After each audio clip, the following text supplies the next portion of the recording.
ఆంధ్రప్రదేశ్ రాష్ట్ర ప్రజలకి పిడుగులాంటి వార్త కంటే, సునామీ హెచ్చరికల కంటే భయంకరమైనటువంటి హెచ్చరికలు జారీ చేస్తున్నాము. ఎందుకో తెలుసా? ఎవరికైతే ఆంధ్రప్రదేశ్ రాష్ట్రములో పొలం కావచ్చు, ఇల్లు కావచ్చు, ఇళ్ల స్థలాలు కావచ్చు, ఎవరికైతే ఉన్నాయో వాళ్ళకి ఈ హెచ్చరిక జారీ చేస్తున్నాం. అతి త్వరలో మీ పొలాలు కావచ్చు, మీ ఇళ్ల స్థలాలు కావచ్చు, మీ ఇల్లు కావచ్చు, మొత్తం కబ్జాకి గురి కాబోతున్నాయి. ఎందుకో తెలుసా? రిజిస్ట్రేషన్కి సంబంధించినటువంటి పూర్తి వ్యవస్థ, చలానాకు సంబంధించినటువంటి మీ ఇల్లు డాక్యుమెంట్ రిజిస్ట్రేషన్ సంబంధించిన పూర్తి మొత్తాన్ని ప్రైవేట్ వాళ్ళకు అప్పగించడానికి రంగం సిద్ధం చేసింది ఈ కూటమి సర్కార్. మరి మీ ఇల్లు కబ్జాలు గాక, లేకపోతే మీ పొలాలు, మీ ఇళ్ల స్థలాలు కబ్జాలు గాక ఏమవుతాయి? ఆబ్వియస్లీ ప్రైవేట్ వాళ్ళ చేతిలోకి పోయినాయి అంటేనే ఈ తెలుగు దొంగల పార్టీ చేతుల్లోకి పోయినట్టు, ఈ తెలుగు బూడిద పార్టీ చేతుల్లోకి పోయినట్టే కదా. ఎవరుంటారు అక్కడ? ఈ బినామీగాళ్ళు ఉంటారు, లేకపోతే వాళ్ళకు సంబంధించిన వాళ్ళు ఉంటారు. అసలు మైండ్ నుండి చేస్తున్నారో లేకపోతే ఏం చేస్తున్నారో తెలియదు, కానీ రిజిస్ట్రేషన్ వ్యవస్థ తీసుకుపోయి ప్రైవేట్ వాళ్ళు పరం చేయడం ఏంటా? బుద్ధి జ్ఞానం ఉండక్కర్లా?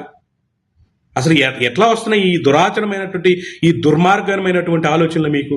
ఓ పక్క చూస్తే మెడికల్ కాలేజీలు, ఇంకొక పక్క చూస్తే ఆర్టీసీకి సంబంధించినటువంటి, ఇంకొక పక్క చూస్తే హాస్పిటల్కి సంబంధించినటువంటి, ఇంకొక పక్క చూస్తే ప్రతి వ్యవస్థని ప్రైవేట్ పరం చేస్తారు. ఆఖరికి ఏది భూములకు సంబంధించినటువంటి వీటికి కూడా ప్రైవేట్ పరం చేయడం ఇంకా ఎక్కడ సేఫ్ ఉంటుంది?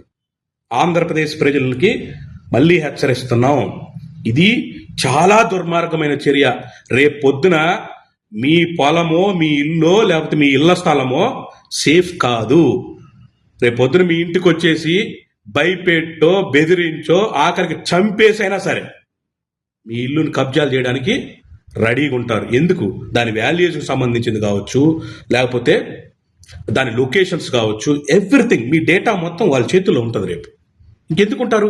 ప్రభుత్వం చేతిలో ఉంటేనే, ఏదైతే ప్రభుత్వం మెయింటైన్ చేస్తుంటేనే రిజిస్ట్రేషన్ సంబంధించినటువంటి, ఈ పొలాలకు సంబంధించినటువంటి డేటాను ప్రభుత్వం అండర్ కంట్రోల్లో ఉంటేనే 3, 4, 5 డాక్యుమెంట్కి సంబంధించినటువంటి కబ్జాలకు గురి అయిపోయి ఒక్కొక్క పేరు మీద, ఒక్కొక్క పొలం మీద 3, 4, 5 ఈ రకంగా డాక్యుమెంట్లు పుట్టుకొస్తున్నాయి. మరి ప్రైవేట్ వాళ్ళ చేతిలోకి పోతే చెప్పండి మీరే. 100 రకాలుగా పుట్టిస్తారు. ఇంకా డైరెక్ట్గా మాదే అని చెప్పేసి వచ్చేసి మిమ్మల్ని చంపేసి ఈ పొలము, ఈ స్థలము, ఈ ఇల్లు మాయని చెప్పేసి ఎత్తుకుపోతారు. అదే అంటారు చూడు, గద్దొచ్చి కాకి పిల్లని ఎత్తకపోయినట్టు మీ పొలాలు, మీ స్థలాలు, మీ ఇల్లు ఎత్తుకుపోవడానికి రంగం సిద్ధమైంది. సో కాబట్టి రాష్ట్ర ప్రజలు మొత్తం, ఎవరికైతే భూమి, పొలాలు ఉన్నాయో, రైతులను కావచ్చు, ఇళ్ల స్థలాలు ఉన్నటువంటి జనాలను కావచ్చు, ఆ ఇల్లు ఉన్నటువంటి ప్రతి పౌరులు కావచ్చు, ప్రతి ఆంధ్రప్రదేశ్లో ఉన్నటువంటి ప్రతి ప్రజలు కూడా దీని మీద పోరాటం స్టార్ట్ చేయాలి మీరు. ఎందుకంటే ఇది స్టార్టింగ్ స్టేజ్లోనే ఉంది.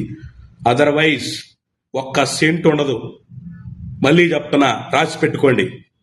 రాబోయే 3 ఏళ్లలో ఎలక్షన్ జరిగే లోపు ఒక్క సెంటు భూమి మీ చేతిలో ఉండదు. మొత్తం లాక్కోవడానికి రంగం సిద్ధమైందని చెప్పి హెచ్చరిస్తున్నాం.